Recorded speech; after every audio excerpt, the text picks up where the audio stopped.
Maaf sangat, Encik. Saya memang tak sengaja terlanggar. Ini pejabat, bukan tempat latihan lari. Gunakan mata awak.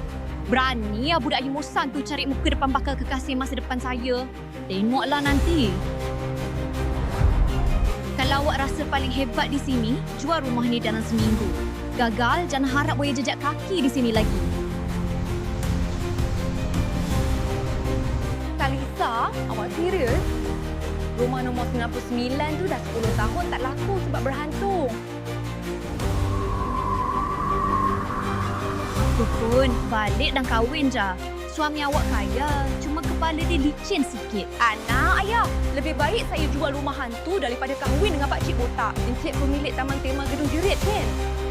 Saya ada tawaran lokasi perniagaan yang paling ngeri untuk Encik. Encik Bram, ini bukan sekadar rumah, ini aset. Hantunya dah termasuk sekali. Encik tak perlu bayar pelakon dan solekan lagi. Jadi inilah tunang yang saya sangka bopak. Rupanya jauh lebih cerdik daripada yang saya dengar. Menarik. Awak betul-betul berjaya jual rumah kabus itu. Guna sihir ke, Kai? Guna otaklah, Maya. Strategi pasaran seram namanya.